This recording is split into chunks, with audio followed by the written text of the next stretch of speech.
Hello दोस्तों, स्वागत है आप सबका जीएस विथ लेंस पर। यह चैनल आपका स्टडी पार्टनर है, जहां हम बोरिंग टॉपिक्स को इंगेजिंग बनाएंगे और कॉम्प्लेक्स कंसेप्ट को सिंप्लीफाई करने की कोशिश करेंगे। अभी हम लोग एम लक्ष्मीकांत सर की इंडियन पॉलिटी की किताब को कवर कर रहे हैं और पिछले वीडियो में हम लोगों ने स्टेट लेजिस्लेचर वाले चैप्टर को शुरू किया था। तो चलिए इसी चैप्टर को आगे बढ़ाते हैं और सबसे पहले आज बात करते हैं duration of the two houses के बारे में, यानी दोनों हाउसेज कितने समय के लिए काम करते हैं, उनकी टर्म्स क्या होती है और कौन कब रिटायर होता है। तो यहाँ पे सबसे पहले बात करते हैं लेजिस्लेटिव असेंबली यानी विधानसभा की। यहाँ पे इसका पहला पॉइंट है, इस हाउस की नॉर्मल टर्म 5 साल की होती है, लेकिन अगर ज़रूरत हो तो गवर्नर या प्रेसिडेंट के रिकमेंडेशन पर इसे पहले भी डिसॉल्व किया जा सकता है। यहाँ पे नेक्स्ट पॉइंट है एक्सटेंशन ड्यूरिंग नेशनल इमरजेंसी। तो देखिए, जब देश में नेशनल इमरजेंसी लगती है तब असेंबली की टर्म को एक्सटेंड भी किया जा सकता है। एक बार में मैक्सिमम 1 साल तक का एक्सटेंशन दिया जा सकता है, लेकिन जैसे ही इमरजेंसी ख़त्म होती है उसके 6 महीने के अंदर असेंबली का इलेक्शन करवाना ज़रूरी होता है। अब बात करते हैं लेजिस्लेटिव काउंसिल यानी कि विधान परिषद की। इसका पहला पॉइंट है, ये एक परमानेंट बॉडी होती है, यानी इसे डिसॉल्व नहीं किया जा सकता। लेजिस्लेटिव काउंसिल का काम कंटिन्यूअस चलता रहता है, अनलाइक असेंबली जिसे डिसॉल्व किया जा सकता है। नेक्स्ट पॉइंट है, in legislative council 1/3 members retire every 2 years. यानी कि लेजिस्लेटिव काउंसिल में एक इंटरेस्टिंग सिस्टम होता है जहां हर 2 साल में 1/3 मेंबर्स रिटायर हो जाते हैं और उनकी जगह नए मेंबर्स आते हैं। इस तरह से काउंसिल हमेशा फंक्शनिंग में रहती है बिना किसी ब्रेक के। नेक्स्ट पॉइंट है, लेजिस्लेटिव काउंसिल के हर एक मेंबर का टर्म 6 साल का होता है, लेकिन यहाँ पे सब एक साथ रिटायर नहीं होते, इसीलिए हर 2 साल में एक बैच रिटायर करता है और नए लोग उनकी जगह लेते हैं। तो दोस्तों, इस स्लाइड में हमने समझा एक तरफ लेजिस्लेटिव असेंबली है जिसका फिक्स्ड 5 साल का टर्म होता है, लेकिन उसे डिसॉल्व किया जा सकता है, और दूसरी तरफ है लेजिस्लेटिव काउंसिल, एक नॉन डिसॉल्वेबल परमानेंट बॉडी जिसमें मेंबर्स 6 साल के लिए इलेक्ट होते हैं और हर 2 साल में कुछ लोग रिटायर करते हैं। ये दोनों हाउसेज एक दूसरे को बैलेंस करते हैं। तो चलिए अब चलते हैं हमारे नेक्स्ट स्लाइड पे। तो दोस्तों, इस स्लाइड में हम बात करेंगे मेंबरशिप ऑफ स्टेट लेजिस्लेचर, यानी कि किसी व्यक्ति का स्टेट लेजिस्लेचर का सदस्य बनने का क्या प्रोसेस होता है। यहाँ पे सबसे पहले बात करते हैं क्वालिफिकेशंस की। तो चलिए इसे देखते हैं।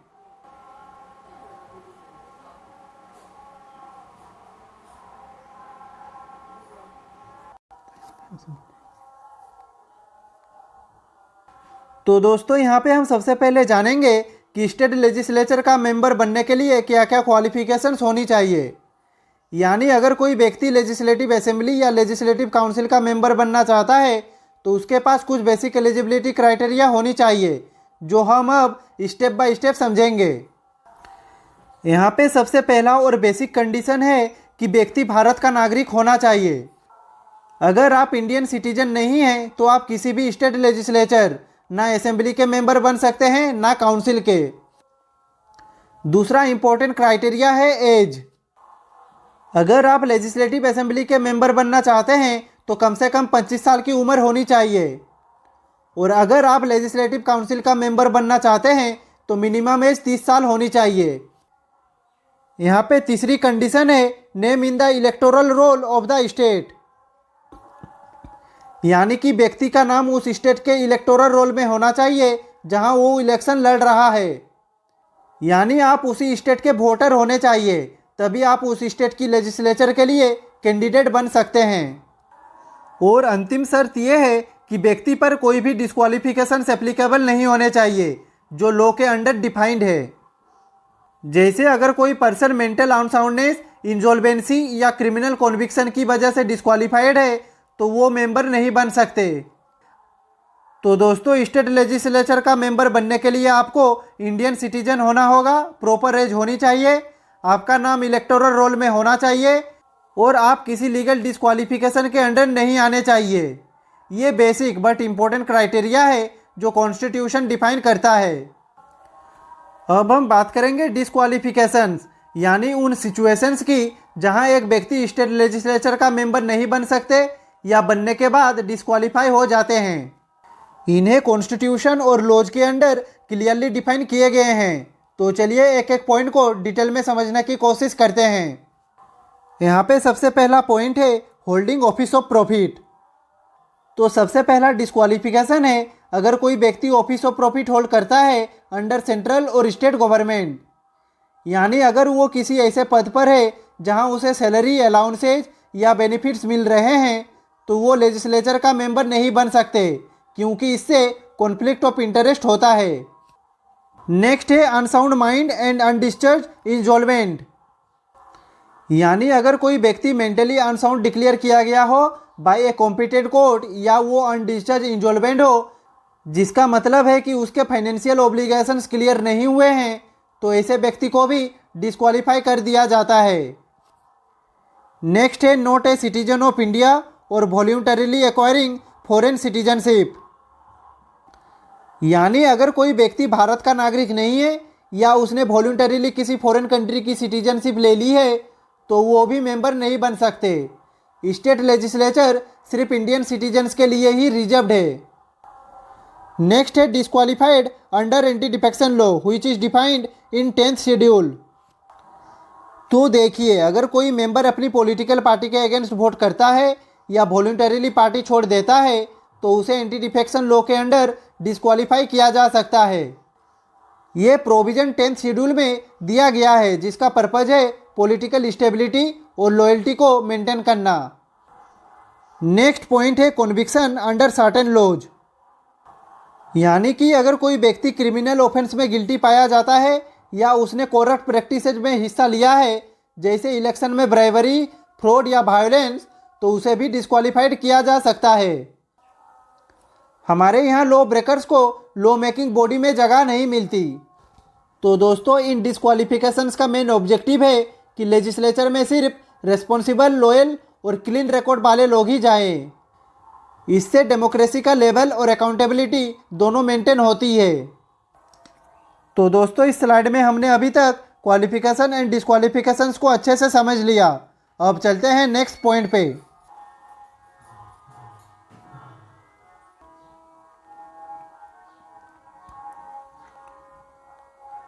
तो अब हम बात करेंगे ओथ और एफर्मेशन के बारे में। तो देखिए जब कोई व्यक्ति स्टेट लेजिस्लेचर का मेंबर बनता है तो उसे एक इम्पोर्टेंट जिम्मेदारी निभानी पड़ती है, वो है ओथ या एफर्मेशन लेना। ये एक फॉर्मल प्रोसेस होता है जो उसके कमिटमेंट को दिखाता है। तो देखिए members of state legislature must affirm allegiance to the constitution, sovereignty and integrity of India. तो यहाँ पे सबसे पहला और सबसे इम्पोर्टेंट पार्ट होता है संविधान के प्रति अपनी वफादारी और एलिजियंस दिखाना। मेंबर्स को ये प्रॉमिस करना पड़ता है कि वो कॉन्स्टिट्यूशन का सम्मान करेंगे और उसकी रक्षा करेंगे। उसके बाद मेंबर को ये भी अफर्म करना होता है कि वो भारत की सोवरेंटी और इंटीग्रिटी को बनाए रखने के लिए काम करेंगे, यानी कि देश की एकता और अखंडता को कभी कॉम्प्रोमाइज नहीं करेंगे। तो दोस्तों ओथ या एफर्मेशन एक तरह से मेंबर का कमिटमेंट लेटर होता है, जिसमें वो अपने देश और कॉन्स्टिट्यूशन के प्रति अपनी जिम्मेदारी निभाने का संकल्प लेता है। तो इस स्लाइड में हमने ओथ और एफर्मेशन को भी अच्छे से समझ लिया। अब चलते हैं हमारे नेक्स्ट स्लाइड पे। अब हम बात करेंगे वेकेशन ऑफ सीट्स, यानी कि कब और कैसे एक मेंबर का सीट स्टेट लेजिस्लेचर में वेकेंट हो जाता है। यहाँ पे सबसे पहला रीजन है अगर कोई मेंबर अपनी सीट से रिजाइन कर देता है, लेकिन रेजिग्नेशन तभी माना जाता है जब स्पीकर या चेयरमैन उसे एक्सेप्ट कर लेते हैं। रेजिग्नेशन एक्सेप्ट करने के बाद ही उसकी सीट ऑफिशियली वेकेंट होती है। नेक्स्ट है if a member is absent without permission for 60 days.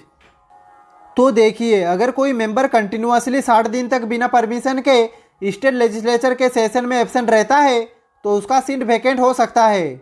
इस रूल का मकसद है कि मेंबर्स अपने ड्यूटीज में एक्टिव रहे। नेक्स्ट है if a member is disqualified और नो लॉन्गर क्वालिफाइड, यानी अगर मेंबर किसी वजह से डिस्क्वालीफाइड हो जाता है या फिर वो अब क्वालिफिकेशंस फुलफिल नहीं करता जो उसे पहले चाहिए थे तो उसका सीट भी वेकेट हो जाता है। नेक्स्ट है if a member is elected to both the houses of state legislature और पार्लियामेंट। यानी कि अगर कोई व्यक्ति एक साथ दोनों हाउसेज या पार्लियामेंट और स्टेट लेजिस्लेचर के लिए इलेक्ट हो जाते हैं तो उसे अपनी एक सीट रिजाइन करनी पड़ती है। ऐसे केसेज में वो दोनों सीट नहीं रख सकते वरना उसका सीट वेकेट हो जाता है। नेक्स्ट है if a member is appointed to offices like president, vice president, governor etc। तो देखिए अगर किसी मेंबर को प्रेसिडेंट, वाइस प्रेसिडेंट या फिर गवर्नर जैसे इंपॉर्टेंट ऑफिस में अपॉइंट किया जाता है तो वो अपनी लेजिस्लेचर की सीट छोड़ देते हैं, इसलिए उसका सीट वहाँ से वेकेंट हो जाता है। तो दोस्तों ये थे कुछ कॉमन रीजंस जिनकी वजह से स्टेट लेजिस्लेचर में किसी मेंबर की सीट वेकेट हो सकती है। ये रूल्स इंश्योर करते हैं कि लेजिस्लेचर में सिर्फ वही लोग बने रहें जो अपनी जिम्मेदारी निभा रहे हैं। तो चलिए अब चलते हैं नेक्स्ट स्लाइड पे। तो दोस्तों अब हम डिस्कस करेंगे presiding officers of state legislature के बारे में, और इस स्लाइड में हम specifically presiding officers of legislative assembly को समझेंगे।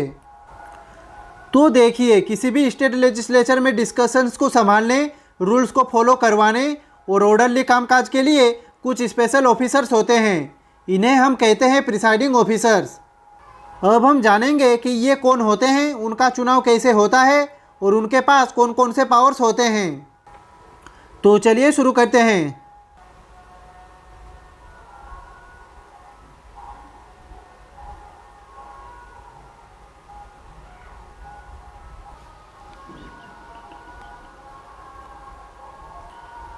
तो देखिए स्टेट लेजिस्लेटिव असेंबली के अंदर सबसे इंपॉर्टेंट प्रिसाइडिंग ऑफिसर्स होते हैं स्पीकर। स्पीकर का काम होता है असेंबली की मीटिंग्स को सही तरीके से चलाना, डिसिप्लिन बनाए रखना और डिस्कशंस को ऑर्डरली डायरेक्शन में ले जाना। यहाँ पे हम सबसे पहले जानेंगे कि स्पीकर का चुनाव कैसे होता है। तो देखिए he is elected by assembly members, यानी कि स्पीकर को लेजिस्लेटिव असेंबली के मेंबर्स ही चुनते हैं, यानी जो एमएलए होते हैं उन्हीं में से किसी एक को स्पीकर बनाया जाता है। ये इलेक्शन तब होता है जब असेंबली का नया सेशन शुरू होता है या पुराने स्पीकर का पद खाली हो जाता है। अब हम जानेंगे कि स्पीकर का पद कब खाली होता है। तो यहाँ पे सबसे पहला पॉइंट है इफ़ नॉट ए मेंबर, यानी कि अगर स्पीकर अपनी सीट खो देते हैं, जैसे कि उनका इलेक्शन कैंसिल हो जाए या वो रिजाइन कर दे, तो स्पीकर का पद भी खाली हो जाता है। ये इसलिए होता है क्योंकि स्पीकर बनने के लिए एमएलए होना जरूरी है। नेक्स्ट है if resigns to deputy speaker. तो देखिए स्पीकर अपनी मर्जी से भी पद छोड़ सकते हैं, उसके लिए उन्हें रेजिग्नेशन देना होता है और ये रेजिग्नेशन दिया जाता है डेप्यूटी स्पीकर को। नेक्स्ट है if removed by A resolution, यानी कि लेजिस्लेटिव असेंबली स्पीकर को हटा भी सकती है, इसके लिए एक रिमूवल रेजोल्यूशन पास करना पड़ता है, लेकिन पहले उस रेजोल्यूशन का 14 दिन का रिटन नोटिस देना जरूरी होता है। यानी मेंबर्स को पहले ही बता दिया जाता है कि स्पीकर को हटाने की सोची जा रही है। अब बात करते हैं powers and duties of speakers के बारे में। यहाँ पे पहला पावर है ऑर्डर मेंटेन करना और रूल्स को इंटरप्रेट करना। तो देखिए स्पीकर का काम होता है कि असेंबली में शांति और डिसिप्लिन बना रहे। अगर कोई मेंबर रूल्स वायलेट करे या हाउस में हंगामा करे तो स्पीकर एक्शन ले सकते हैं। इसके अलावा अगर किसी रूल का मतलब समझना हो तो स्पीकर ही बताते हैं कि उसका करेक्ट इंटरप्रिटेशन क्या है। नेक्स्ट है सेशन एडजोर्न या सस्पेंड करना, यानी कि स्पीकर डिसाइड करते हैं कि सेशन कब चलेगा, कब रोका जाएगा और कब एडजोर्न होगा। यदि हाउस में नॉइज हो रहा हो या कंडीशन सही ना हो तो स्पीकर सेशन को रोक भी सकते हैं। नेक्स्ट है casting vote in case of tie. तो देखिए जब असेंबली में वोटिंग होती है और वोट्स बराबर हो जाते हैं, जैसे 100 लोग फेवर में हैं और 100 अगेंस्ट में, तो स्पीकर का कास्टिंग वोट डिसाइड करता है कि रेजोल्यूशन पास होगा या नहीं। ये वोट स्पीकर के डिस्क्रिप्शन पे होता है। नेक्स्ट है स्पीकर डिक्लेयर्स मनी बिल, तो देखिए, अगर कोई बिल फाइनेंशियल मैटर्स से रिलेटेड हो, जैसे टैक्स लगाना, गवर्नमेंट के फंड का यूज या बोरोइंग्स, तो उसे मनी बिल कहा जा सकता है। कोई बिल मनी बिल है या नहीं, इसका फाइनल डिसीजन स्पीकर लेते हैं। स्पीकर का ये डिसीजन फाइनल होता है और इसे किसी कोर्ट में चैलेंज नहीं किया जा सकता। नेक्स्ट है speaker handles disqualification which is described under 10th schedule. तो देखिए, 10th शेड्यूल के तहत अगर किसी मेंबर पर पार्टी बदलने का इल्ज़ाम हो तो स्पीकर ही डिसाइड करते हैं कि वो मेंबर डिस्क्वालीफाई होगा या नहीं, यानी एंटी डिफेक्शन लॉ का इम्प्लीमेंटेशन स्पीकर करते हैं। नेक्स्ट है स्पीकर हेड्स मेजर कमिटीज, यानी कि स्पीकर कुछ इंपॉर्टेंट असेंबली कमिटीज़ के चेयरमैन होते हैं, जैसे बिजनेस एडवाइजरी कमेटी जो असेंबली का काम का शेड्यूल बनाती है, रूल्स कमेटी जो हाउस के रूल्स को बनाती और मॉडिफाई करती है, और जनरल पर्पज कमेटी जो असेंबली के जनरल मैटर्स को देखती है। यहाँ पे नेक्स्ट पॉइंट है speaker nominates panel of chairman. तो देखिए, स्पीकर लेजिस्लेटिव असेंबली के पैनल ऑफ चेयरपर्सन्स को नॉमिनेट करते हैं। ये पैनल उन मेंबर्स का होता है जो स्पीकर के नॉन अवेलेबल होने पर हाउस की प्रोसीडिंग्स को प्रिसाइड कर सकते हैं। ये मेंबर्स टेम्पोररी प्रिसाइडिंग ऑफिसर्स होते हैं और ये सिर्फ उस समय तक प्रिसाइड करते हैं जब तक स्पीकर या डेप्यूटी स्पीकर वापस ना आ जाए। तो दोस्तों, अभी तक हमने स्पीकर के बारे में अच्छे से समझ लिया। अब चलते हैं नेक्स्ट पॉइंट पे।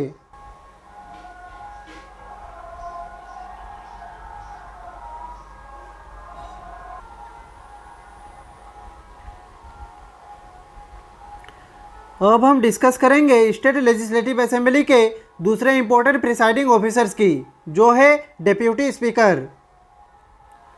तो देखिए, जब स्पीकर अवेलेबल ना हो या किसी वजह से अपना काम पूरा ना कर पा रहे हो, तब डेप्यूटी स्पीकर उनकी जगह असेंबली का काम संभालते हैं।